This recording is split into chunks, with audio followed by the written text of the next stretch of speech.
Hi, thanks for being in a new video. This time I have full review of Huawei Mate X3. Let's get started. This is not the most advanced foldable Huawei has so far because there is already the Huawei Mate X5. However, that device is reserved exclusively for China at the moment. Globally and in Mexico, we just received the Huawei Mate X3. However, do not feel disappointed because they are actually very similar devices, only that the Mate X5 is debuting the Kirin 9000 processor, which does have support for 5G networks, unlike this device that only has support for 4G networks. However, this foldable could easily be one of the most advanced in the industry because it is extremely thin and considerably light, looking like a traditional device, so in a way we could say that it is breaking the barrier between foldable devices and traditional devices. Obviously, the price is going to be very high. The black edition is priced at 39,999 pesos. On the screen, you see the reference price in dollars to give you an idea, but remember that the prices here are not the same as over there. On the other hand, the green edition I have in my hands, which has a synthetic leather finish on the back, is priced at 42,999 pesos. On screen again, the reference price in dollars. It is worth noting that this leatherette edition is slightly thinner, and by having a different finish, it is likely that this is why the price varies, as there are other people who thought that only by changing the color they had different prices, but we do see a lighter and thinner finish in this leatherette edition. It's time for you to join me to know point by point all the features of this device. Let's start by taking a look at the front of this device, which you'll immediately notice is very much like a traditional device, unlike the Galaxy Z Fold 5, which has a much narrower aesthetic on this front. So it looks very nice. We also have considerably reduced bezels to have excellent utilization of this front end. But what I could highlight the most about this side is that it comes protected with Kunlun glass, so it will withstand drops very well. But how about a demonstration?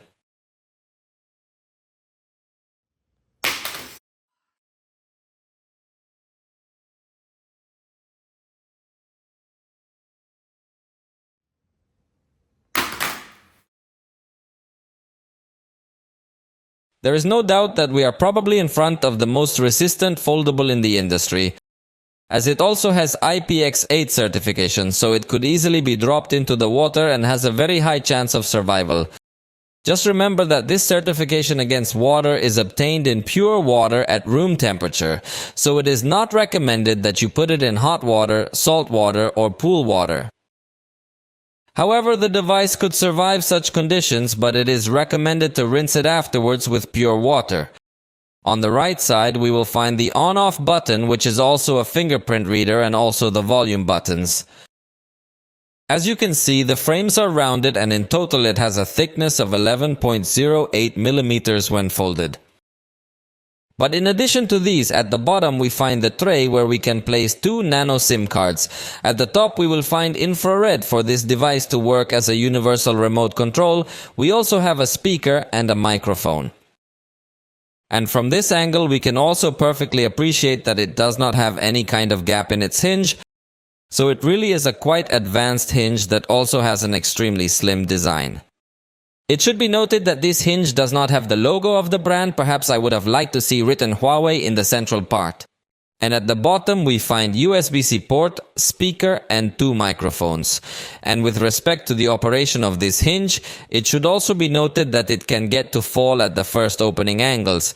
However, yes, it is able to maintain its rigidity in certain other angles, and on the other hand, when we are doing the closing action, I think it has a little more precision in the first angles, and even also in the final part of the closure, it maintains good rigidity. It's also worth noting that when you open the device slightly, it immediately turns on the internal screen, and the switch to the external screen is also practically immediate, unlike the Samsung device that takes a little longer to make the changes. Which is not necessarily good or bad, it just means they are different. When this device is unfolded, it is 5.3 millimeters thick. Its weight is 231 grams in this green edition and 241 grams in the black edition. In this edition, we find a back cover with a soft touch, extremely pleasant in its texture and also in its color. The camera module at first glance appears to be completely round, however, notice how the side frames are slightly wider to give it a different finish. And by the way, you can also attach a case that in this case only protects the back cover, unlike other folding ones that have cases on both sides. I guess in this case, Huawei has made this decision so that the device does not increase too much its thickness when you are using this case. Undoubtedly, the design of this device is spectacular, not only for a good aesthetic and for having dimensions and weight very similar to those of a traditional device, but also for the great resistance that you can get to have. It should also be noted that the internal screen has a much less noticeable fold than what we see in some competitors. Obviously, with certain light reflections it will be much more noticeable, but really when we are looking at the content from the front, it is a practically imperceptible crease. So we definitely see an advanced design here as well. And since we're looking at this internal part, you should notice that the bezels are a little bit larger than what we see on the external display, but I still think it has a good use with a small cutout in the upper right corner to place the camera. The external display is 6.4 inches. It offers us OLED technology and also LTPO technology, so it goes from 1 to 120 Hz in its refresh rate, showing us a very good image quality. Having an OLED display allows you to have very vivid colors, high contrasts, and excellent viewing angles, so it doesn't matter if you're not looking at the content from the front. Either way, you have good color and good contrast, unlike other displays. The resolution is 2504 by 1080 pixels, giving us a pixel density of 426 pixels per inch. So we also have an excellent level of detail, whether you want to watch your videos as sharp as possible, or also if you want to read, this screen is going to show very well defined text. It's a display that also has support for HDR content, so you're going to really enjoy the experience of watching content through it. It also has two color calibration settings depending on which one you prefer, and you can adjust the screen temperature. It has an intelligent resolution function to automatically lower the resolution and not consume so much battery, and something very similar will happen with the refresh rate on the screen. You can put it in 60 or 120, or it is best to leave it in the dynamic setting so that static content does not consume so much energy. So, the truth is that the on-screen experience is completely good. There is absolutely nothing we can reproach to this external display. Even the brightness level will be considerably high to have an excellent outdoor viewing and considerably low to have a comfortable use at night. The internal screen will also be of high quality. It has a size of 7.85 inches and obviously has a much more square format, but still allows us to enjoy the contents with very good dimensions. It also has OLED technology, therefore it has intense contrasts, saturated colors, and it reaches up to 120 Hz in its refresh rate. Its dimming rate is 1440 Hz, and that is something very important because it will produce less visual fatigue when using this device at night. Its resolution is 2496 by 2224, giving a density completely equal to what we were seeing on the external display, so we have an excellent level of detail here as well. There is no doubt that it is a device that will give us a very good experience in multimedia consumption or also in reading small texts. In addition, this internal screen also supports HDR content, and for example, the pictures you take will have some areas where the screen will light up with greater intensity to give more realism to the photograph. So again, this screen is very much what you would expect in a device with these features. Now you are going to listen to a recording made with the microphones of this device. Esta es una prueba grabada con el Huawei Mate X3 que tiene varios micrófonos a su alrededor, algunos para cancelar ruido y otros para grabar directamente el audio. The quality is very good, and one of these two microphones is used to intelligently cancel noise. There is another microphone present on the camera module that will only be used when you are using the telephoto camera to record some long-distance video in order to capture more directional audio. And regarding the sound, if it has two speakers to support stereo sound, it is of good quality and with considerably balanced frequencies. The bass frequencies do not get to stand out too much, but that can be understood due to the fact that it is too thin a device. Let's listen to a small test. Although remember that it is not the same to listen to it live.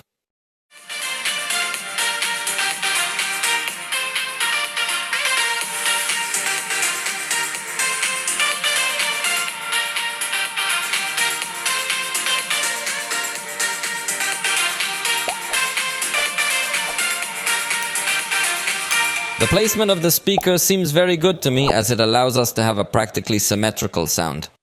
Although when you unfold the device, the sound is above and below, so you would have to rotate before listening to any stereo content.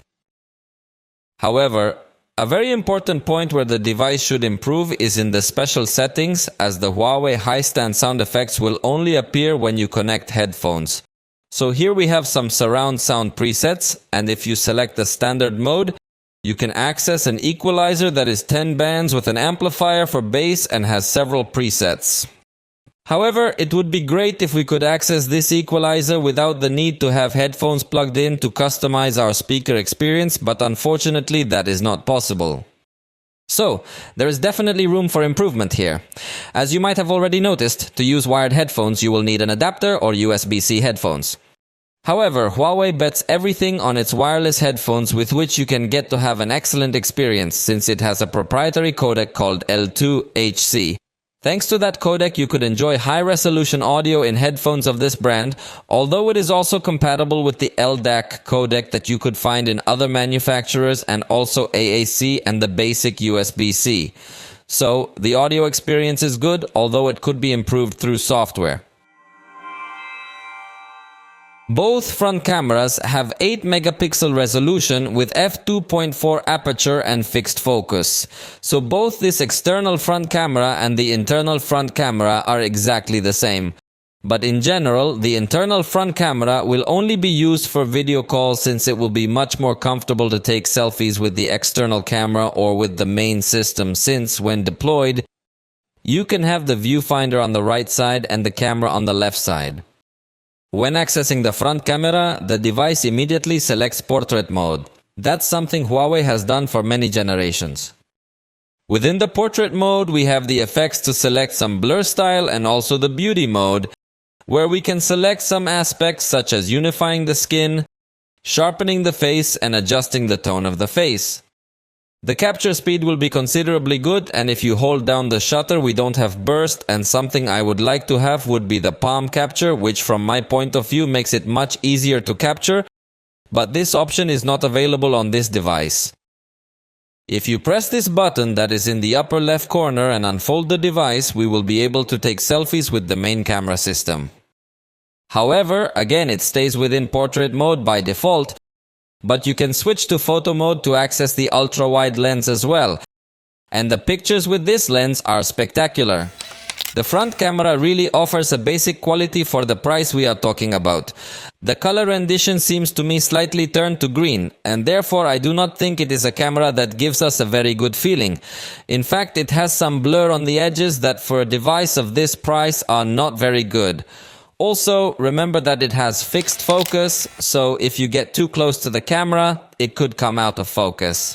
Even so, it offers a considerably good level of amplitude, but I insist that the chromatic aberration and distortions that are generated in the edges are not at all pleasant. However, look now at the result we have taking selfies with the rear photography system. It really is spectacular. We have an excellent level of detail, a very natural blur, and a much more accurate color rendition. In fact, if you take selfies with the ultra-wide camera, we have a spectacular result in space with very good color, so it is advisable when taking selfies to use the main system with the device deployed. In backlit scenes, we have a preview that is not yet optimized. And with the front camera, it does manage to balance highlights and shadows well. However, again, there are many areas of the photograph that seem to me to be very out of focus. With the device deployed, the photograph in backlit conditions is of much better quality. Indoors, this is the result with the front camera. We have a little bit paler color than I would like, but fortunately it maintains a good level of detail. It seems that in these scenes where we don't have so much illumination, it helps to not have so many distortions or chromatic aberration. This would now be a selfie with the main system indoors, gaining a little more intensity in some colors that were in darker areas. And the ultra-wide camera is still my favorite for selfies, even in these indoor scenarios, because it maintains good color saturation, although the level of detail is not as exaggerated, but I like the result. This would be the result at night with the front camera, confirming that this camera feels more comfortable when there is not so much light. Although I must say that in even more complicated lighting conditions, you will start to notice that it loses too much detail, so it doesn't perform well.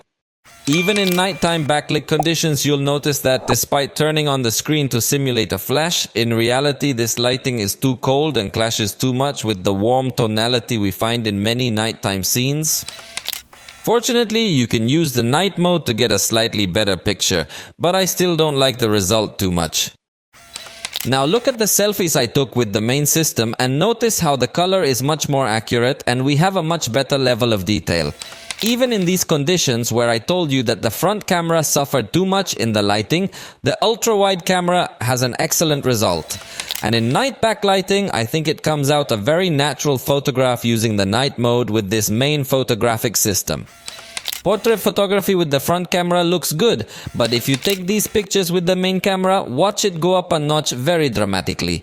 That's why I insist that the ideal will be to take selfies and portraits using the main system and not the front camera. In fact, using this main system, you will notice that it does manage to keep objects in focus as well, giving you some pretty accurate portrait shots without a doubt. This would be a portrait taken with the front camera, and see how it is not able to keep the objects in focus, so the result is much more artificial, confirming once again that it will be convenient to take pictures with the main camera. On the back we will find the 50 megapixel main camera with f1.8 aperture and autofocus. Then we have a 13 megapixel ultra-wide camera with f2.2 aperture and also autofocus, so it works for macro photography.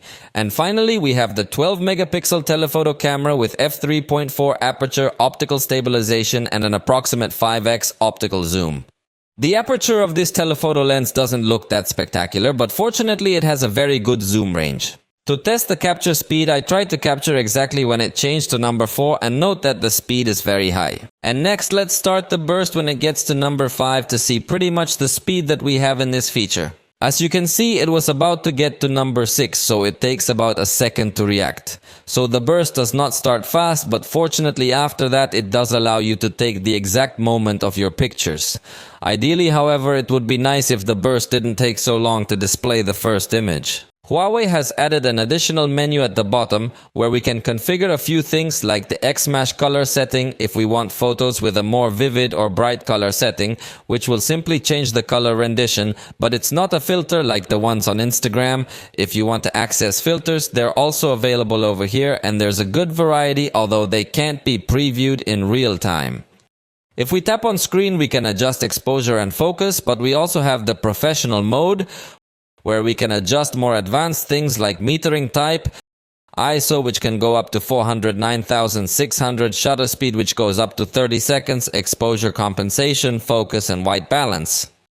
In addition, the device also allows us to capture raw photos and also has a focus assist light option. In automatic mode, this device is not able to detect documents, but you can access a special mode called Documents where the device can scan these sheets and recognize their edges automatically.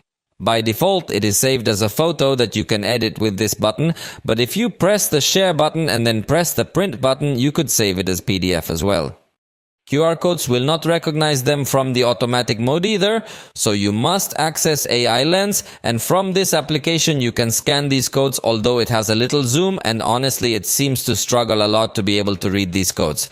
So from my point of view, the camera interface could still be improved, especially in the smart capture options. Moving pictures with this device come out well. They are not blurry at any time, so it has a good definition. In fact, in this case we notice that apparently the device takes the picture even a little before you press the shutter.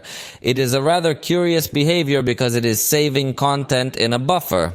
And with respect to the resolution, the photo is 50 megapixels, and the truth is that in high resolution mode, despite giving us a 50 megapixel photo, I don't really notice all that level of detail. However, it does have an artificial intelligence mode for these think megapixel count photos, where I feel like it brings the level of detail up a little bit more, but it still falls far short of what you would expect reading the specs of a 50 megapixel camera. So, I don't think it takes 100% advantage of the sensor in these high-resolution shots. Outdoors, this camera certainly offers good color accuracy and good detail.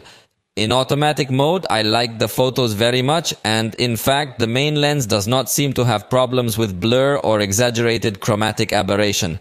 Likewise, indoors it has an excellent performance, reducing noise in a perfect way and maintaining good color saturation even in these conditions where there is not so much illumination. In backlight, the preview still doesn't look optimized, and that's something I think Huawei should update to improve.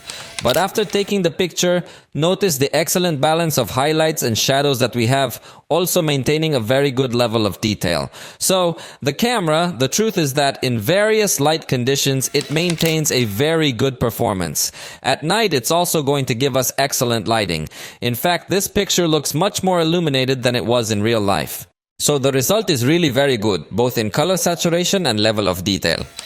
Now we switch lenses and go to the ultra-wide camera, which outdoors shows us a very good range, but it does reveal that the camera has a lower quality, as there are areas where you notice a little bit of blur on the edges. You also feel a little bit more chromatic aberration, giving us a lower quality. Indoors, without so much light present, I think this camera is a little more comfortable, giving good amplitude, good color, good level of detail, and even good noise management.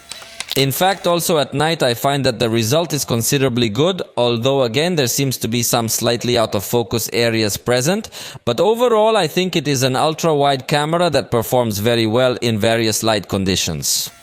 This would be the backlit result, although as I had already anticipated, this ultra-wide camera can suffer in brightly lit areas, generating a lot of chromatic aberration, sometimes blue and sometimes red. For the strictest of photographers, this camera would still not be up to par with what one would expect in a device of this price point.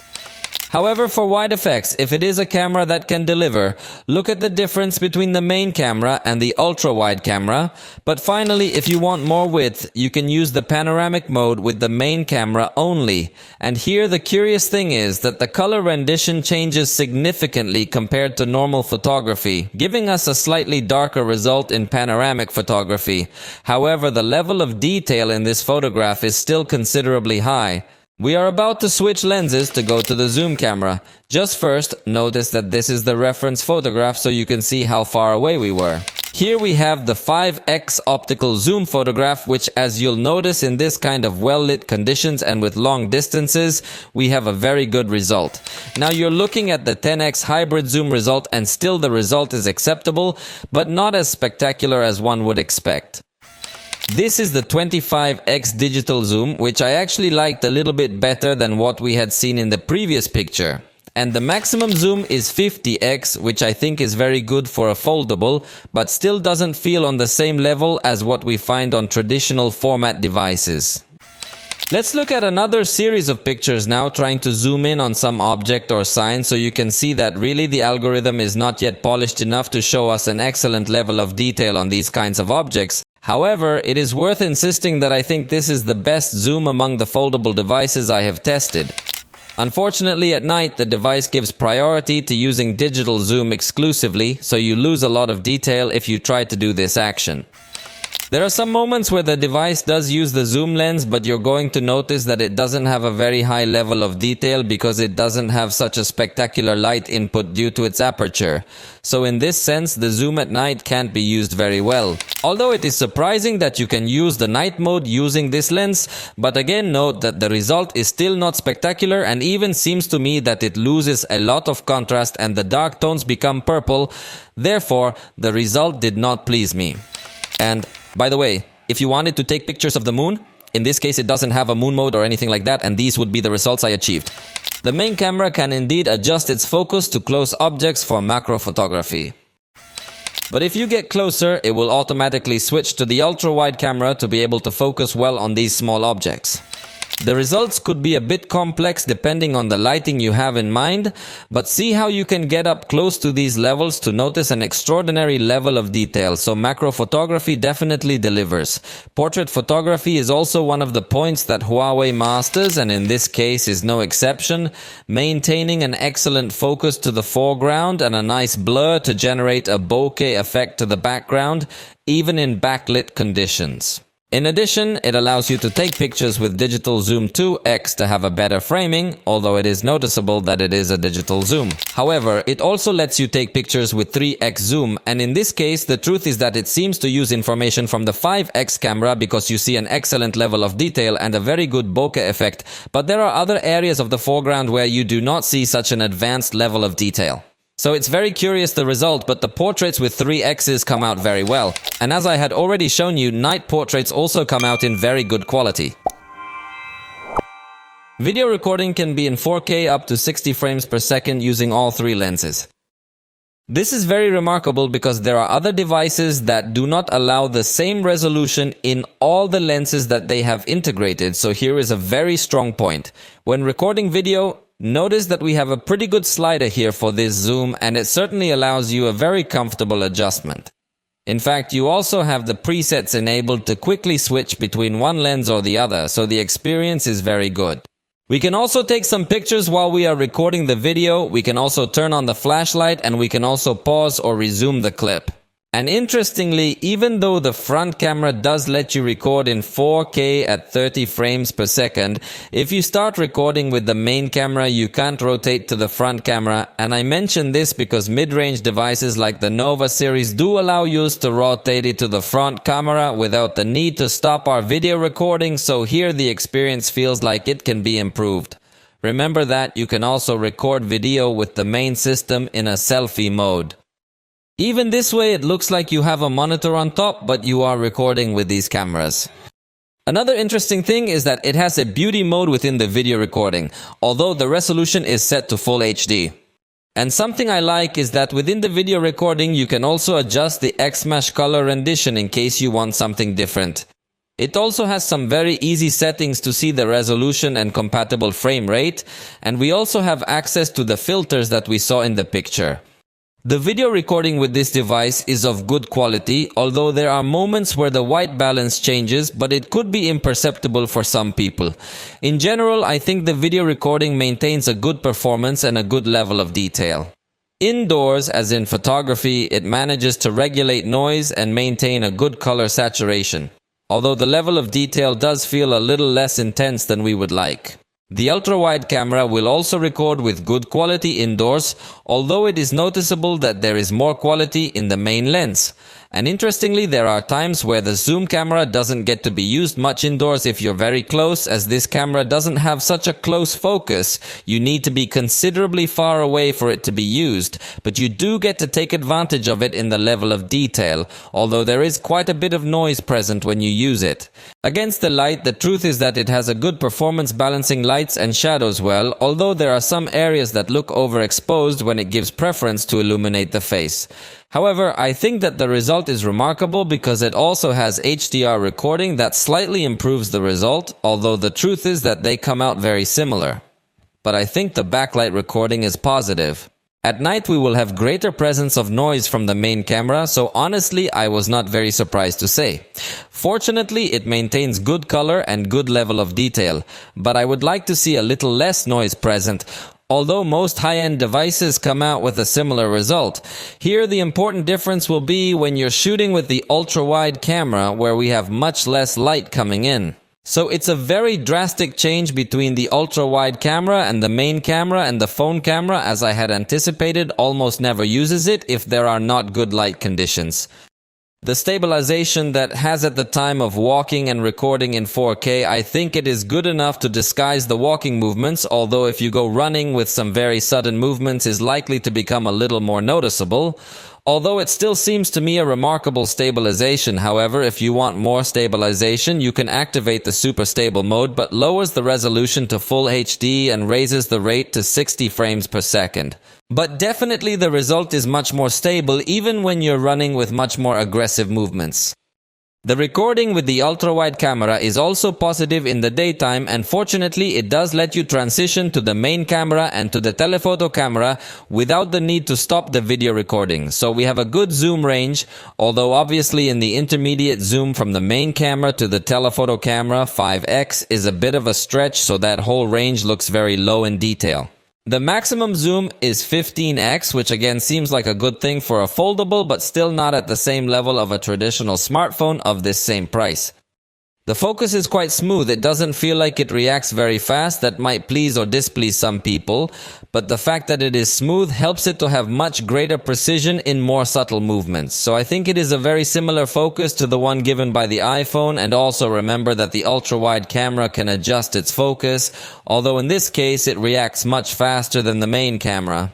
Remember that this camera can focus on much closer objects, but having a focus that reacts faster, possibly in some subtle movements, it takes a little longer to adjust its focus. However, it does let you record from very close. This device does allow video recording with portrait effect for a bokeh effect. However, the result is really bad as it does not have an accurate detection of the person. The edges look very artificial, and although it does change the intensity of the blur, which is very positive, you will notice that on many occasions this blur is disabled and does not keep the objects in focus. In fact, this mode is also available with a 2x digital zoom, but again it seems that the blur is disabled if you are too far away. So the truth is, the results seem to me honestly very bad, as it blurs some areas, other areas, if it keeps them in focus, definitely fall far behind its competitors with respect to the slow motion. You have about 20 or 240 frames per second in full HD for long times, giving a very pleasing result to the eye. But you also have 960 frames per second in full HD, although with limited time, but the result is undoubtedly super good. So in slow motion, if it is pretty good, and in fast motion, you can adjust from 15 to 1800. X15 still seems very fast to record movements of people, but that's the most basic. You can have the fast camera, but 1800X is great for recording even landscapes. And it should be noted that if you can record this fast camera in 4K+, it allows you to use the 3 lenses in this mode, time-lapse. The video resolution of the front camera is considerably good. This stands out because not all devices allow you to record in 4K with the front camera. However, it is a simple lens that has fixed focus and has a little chromatic aberration as we saw in the picture, so it is not very spectacular to say even its behavior against backlight is lower than what one might expect from a device of this price. So the best thing to do is to record yourself with the rear system with the screen unfolded, because notice how we have a very good quality, only that the monitor is a little above. So if you go looking at the screen, it will seem that you are looking up and not towards the camera. In backlight has a much better performance compared to what we saw in the front camera. So I insist that it is a very good idea to record you with the main system and the device deployed. Also consider that with this camera, if we have autofocus, and could also access the ultra-wide camera to have much more information. So for blogging, I think it is a very good camera, because you have to remember that the ultra-wide camera also has autofocus. So the blogging experience with this device, I think, is the most attractive. The telephoto camera does not manage to focus from very close. So if you wanted to use this as for makeup tutorials or something like that, it will not be able to focus well on the face. Indoors, the front camera comes out much paler and with a lot of noise present, so it is not something very remarkable, but curiously the main camera also performs a little weird when you are moving a lot. However, it maintains a good level of detail, and the ultra-wide camera still retains a good color, although with noise present in these situations where there is not much light present. At night, the front camera, as well as indoors, has a little more noise and little detail. In fact, the darkest areas seem to have a slightly blue or purple hue, therefore it is not recommended to record with this camera. But if you record yourself with the main camera with the device deployed, you will notice a result. Good. Although its noise reduction algorithm could get to generate some movements, a little weird in dark areas of the video. However, the lighting is completely superior compared against what the front camera offered us. Although the ultra-wide camera could get to suffer when there is very little light present, this front camera does not have a portrait recording mode, but it does have a slow motion to some of the more than 1 centimeter per second in full HD. Also available is the option of fast camera, although with speed adjustment of some of the more than 1 centimeter per second, that seems to me too fast for some movements of people. This device also integrates a dual recording mode in a slightly higher resolution than Full HD, although with a format a little wider, fortunately maintains the autofocus, and if you can zoom, so you can switch between the 3 cameras each with autofocus enabled also, then this dual recording mode can be very useful also for various content creators, although does not allow you to resize the space given to each of the cameras. It also has a picture-in-picture mode. If you don't want the split screen mode, this box can be moved, although it has a small stop on the right, but fortunately the level of detail is good, and it also allows you to switch between the 3 lenses to change the zoom if you want, so the behavior is good, although the zoom moves a little aggressively. Interestingly, it also allows you to record with 2 lenses on the back in case you want a wider shot and a closer shot. To get 2 perspectives of what is happening in front of you could be useful for some users too. And by the way, if you want to put the front camera on big, you have to have the video recording and restart the clip, so in that sense it could also improve, but it records well. The software of this device is in UI of this Huawei system. It is worth noting that it no longer comes with Android, although in UI it is still based on Android, so we have a very similar experience. But unfortunately, Huawei is not a manufacturer that has a clear update policy, although it has a good track record, but we are not sure how many years this device will continue to receive updates. However, we would expect at least 2 years of software and 3 years of security patches, but hopefully, Huawei will update this device for a longer time. No doubt that will be a weak point since most expensive devices always have many years of promised updates. This operating system is quite stable and adds some options that might be useful to start with. Let me show you the always on display option that allows us to have some special covers when we have the device locked. Some are a little more artistic, others just show the clock, but in general, yes, you can have even more covers to download online. Then the truth is that in this sense, if we have very good customization by Huawei, also within the application section, we will find the application assistant that will show us more tools in games that we will see later, but also shows us more tools in multimedia applications, although unfortunately in this case only TikTok is supported. Then when you are in this application, you can slide from top to bottom and some options will appear, for example, a song identifier, an option to record the screen. You can also take screenshots and finally go to the settings of this application.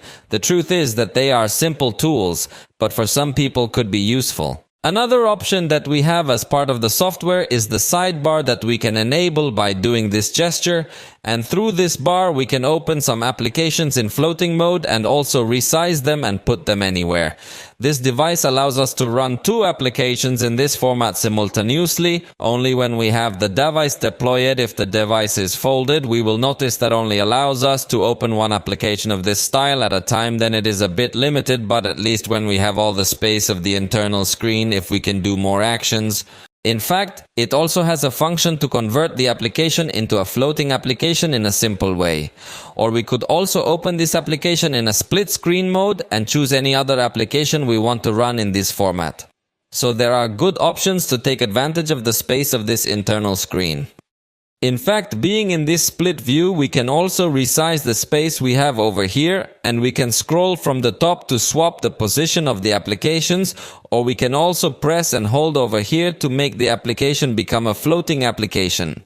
Also, the device has an option to keep the screen on while you are viewing it, and it is curious because it also integrates an option to scan QR codes without the need to enter the camera, and simply the device will do this scanning. Will also be present the Super Hub, which is a clipboard shared with all Huawei devices, so the content you drag to that Super Hub will also appear available on your laptop or your tablet. So it is a very advanced ecosystem function. And since we are here in the gallery, you should know that your photo editor does include an object eraser, so that simply touching this object you can try to delete it intelligently. Sometimes it is detected better than others, as you can see. Then it can become useful. Also remember that there are application icons that have a small white line at the bottom. These icons, you can slide them up to reveal a little more information or quick shortcuts, then it can become useful as well. Finally, it is also compatible with a special pencil. However, unfortunately, that pencil is not distributed in Mexico. It's called Huawei M Pencil 2S, and it would definitely be excellent that Huawei distribute them here, especially if you want to compete head-to-head against the Galaxy Z Fold 5. However, unfortunately decided that this pencil does not come for these lands. In terms of software, it's a considerably good foldable, but I think if you would need to keep a taskbar always active when you enter an application, because for the moment there is no quick shortcut that allows us to switch between applications, easily taking advantage of all the space we have on the screen. But fortunately, with respect to other folding behaviors, if you have this good interaction with the folded screen so that the content adapts to the view that we are having, although unfortunately YouTube to be running on a virtual device does not adapt to the special view that load other foldable in general, I could tell you that several applications of the system are optimized to change their behavior when the device is folded or semi-folded, since in that sense Samsung still leads the way. I had already told you that the device has a side fingerprint reader and its operation is really good and fast. Just put and remove your finger for a fraction of a second and the unlocking is done very fast. You can add up to 5 different fingerprints, and you can also select if you need to press the button to start the recognition. It also has facial recognition, although unlike other high-end Huawei devices, this will only be in 2 dimensions, so it is not recommended if your priority is security, since the recognition is very simple and even the device itself alerts you that people similar to you could unlock it. You can also add an alternative look and feel, and you can tell it to be requested to be connected to your watch or some other accessory if you want to give it a little more security. But something I really like about Huawei is that you can take advantage of both the fingerprint reader and facial recognition to access the app. Lock in case you have borrowed your already unlocked cell phone, you can have a second security filter. We also have a password manager. However, it does not sync in the cloud, so even if you have already put your password on other Huawei devices, you have to put it back in the fields. So the feeling of a full password manager is not really present here. Hopefully soon Huawei will sync your passwords in Huawei Cloud. We will also find the safe of files where we can safeguard everything protected with our fingerprint or a password. Here we can safeguard images, audio, videos or files. And it also has a private space option where you can have a completely separate space from the main space with your own applications and your own files. And in fact, you must put a different pattern than the main screen and see how the secondary space is completely separate with their own applications and their own photographs. And if I try to unlock the device with the pattern of the main space will return, although it takes a little time to load. But in this way, you have 2 completely separate spaces, each with their own applications. If you want your device to stay unlocked while connected to a personal device, this smart unlocking option can give you much more convenience. Huawei even adds the option to find your device in case you have lost it, so it seems that Huawei adds practically everything we could ask for, since it also has a super privacy mode that disables camera, microphone and location permissions in all applications with a simple switch. The only thing that would be missing from my point of view would be a child mode that we only see in their tablets but not in their cell phones. The battery is always a highlight in Huawei devices, and this is no exception. We have a capacity of 4,800 milliamperes, but that in my tests lasts even longer than other devices last on average with batteries of 5,000 milliamperes both.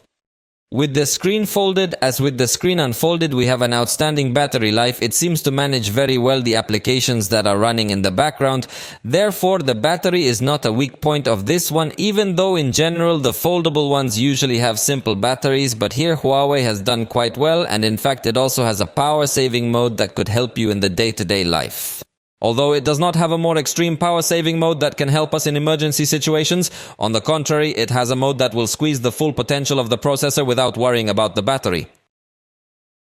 Another positive thing about this device will be its charger, which is 66 watts really fast charging, so both in battery life and charging we have a considerably good experience, and in fact also consider that it has wireless charging. So placing it on a base, it's gonna start its charging up to 50 watts, but not only that, also the device has reverse wireless charging, so you could put charging on the back of this device, a headset or a watch, and its output is 7.5 watts, so really the experience is very good in everything that has to do with battery. As I said, it has an excellent management of background applications, but if there is any that you want to manage manually, you can also do it. And something that I also like is that it shows the maximum battery capacity and also has options such as smart charging if you like to leave your phone charging all night. Or you can also enable a charge lock to a certain percentage between 70 or 100 then if you want. The battery does not degrade so fast, it is advisable to put a lock and definitely help a lot. The connectivity of this device is also very good, has support for Wi-Fi network 6. And although it does not have support for 5G networks, actually Huawei has always been distinguished by an excellent network chip. This is no exception. No mobile device had given me this ability with my internet. Then in Wi-Fi networks is very good. And it also has support for LTE networks, but not 5G networks. This is clearly its weakest point.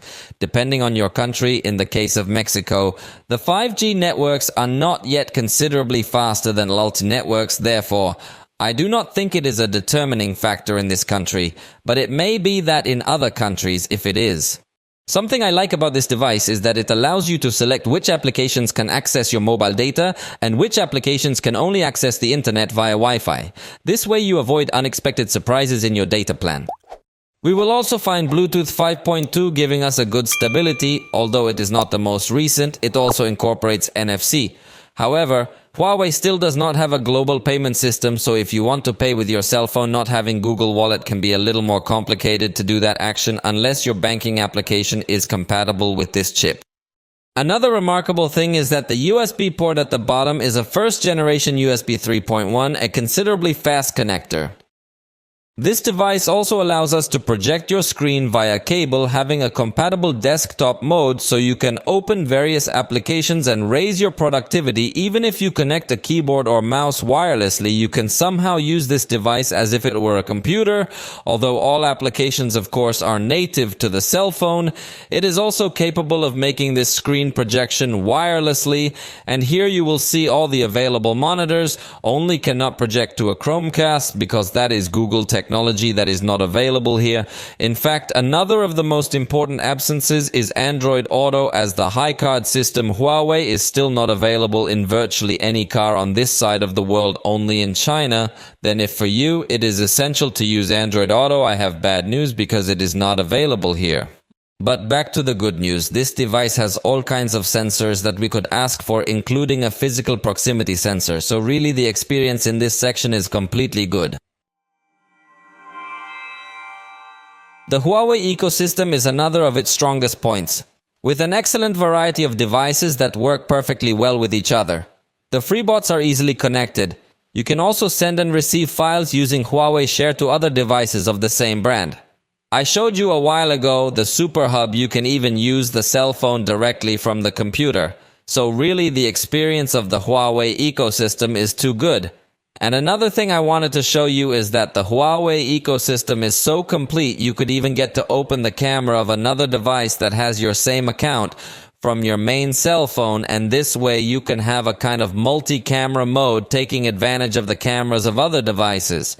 Note how in this case I am visualizing the front camera of the Huawei Nova 11 Pro, and this is just another demonstration of the full power of the Huawei ecosystem. They also have an excellent variety of watches of all types, from the most economical to the most expensive, giving you an extremely complete ecosystem, and not only in devices, but also you can get to offer cloud storage with different plans, so you can automatically back up your information for free. They offer you 5 gigabits, and also in addition to that, in the control panel you can see some compatible devices. You can install the iLife, which is the Huawei application that allows you to manage other devices connected to the entire home ecosystem. Also through this application you can access the remote control that comes with this device to control devices also from other brands. However, outside of China there are still not so many devices compatible with the entire Huawei home ecosystem, so there is still room for improvement. Let's go to the application opening test, which is accelerated to not take so long. This device comes with the first generation Snapdragon 8 Plus processor in a 4G edition, and it is accompanied by 12 gigabytes of RAM. In this case, it took approximately 2.6 seconds on average to open each of these applications. And I must say that is something considerably positive, taking into account that several applications are actually running virtually due to the restrictions that Huawei currently has with Google. Then even having virtualized applications, the device opened very fast and the RAM memory seems to be being well used as well. We are not noticing reboots within applications, and observe how the exchange between each of them seems to be very fast and very fluid. In fact, we are not noticing here any reboot between these applications, therefore the performance it has is really remarkable.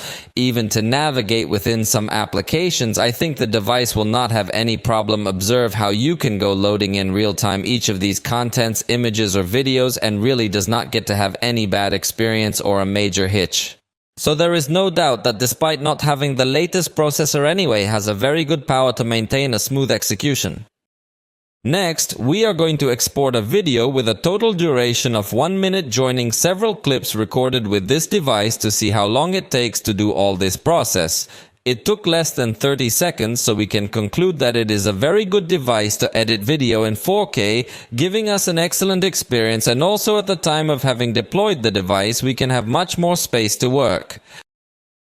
Also take into account that we have 12 gigabytes of storage, then despite not having expandable storage, we have an excellent capacity that will be very difficult to fill, providing an experience at the height of what one would expect from a device of this price. This is possibly also one of its strongest points. But let me correct something I said wrong, because it does have a nano memory card slot from Huawei, which is different from the micro SD, so if you can expand the storage. The funny thing in this case is that it does not have an SIM.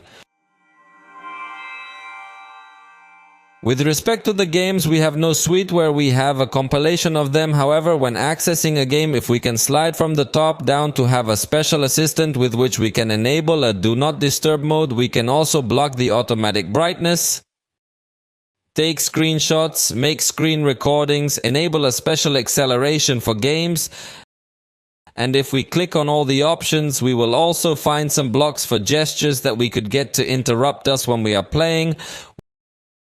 We can also open applications in a floating mode quickly without the need to leave our game, so we can gain more productivity. So it is a considerably good tool. But it does not bring all the options that we could find in other devices that have an integrated monitor frames per second and other tools. In Call of Duty, this device by default loads the very high quality at a very high frame rate. Also, in this case, we can go up to a maximum frame rate, and notice that if we have available all the effects practically at the same time. In fact, at the bottom, we can also enable the super resolution mode in experimental. If we go up to the ultra rate, we will notice that this device will lower the graphic quality in order to give us that high rate, and we do not have so many effects available. So first we will test with the very high quality at maximum frame rate. With these settings, the device showed a considerably good performance without getting to raise the temperature too much. In fact, in this case, the only complaint somehow we could say is that it is not optimized for the intern screen, since by default you see black spaces at the top and bottom, but in the settings you can adjust to occupy all the space of this screen. Then we have a good experience. Possibly the most demanding may come to notice a slight delay in the sound of this game, but it really is nothing serious experience. I think we could conclude that it is completely good to play this content. With the Ultra Reti also gave us a considerably good experience with all the stability, and again what stands out here is that the heating is really very low compared to what we find in other devices.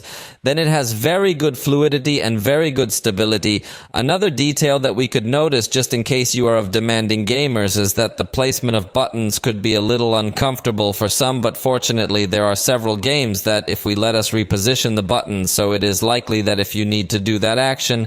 In Asphalt 9, which if available in the app gallery by default is with 60 frames per second enabled, but for this test we still uploaded at the best possible quality by restarting the game to apply changes. And again, we have a practically perfect result wherever we see it. Simply the temperature, if it came to rise in a way or a little higher than in other games, but overall we have again a very good experience. Simply as a curious fact is that in the game, menus does not occupy the entire screen space, but when playing and we have an all-screen experience, the remarkable thing here is that they have very good effects, very good reflections of lighting, dust, water, and more.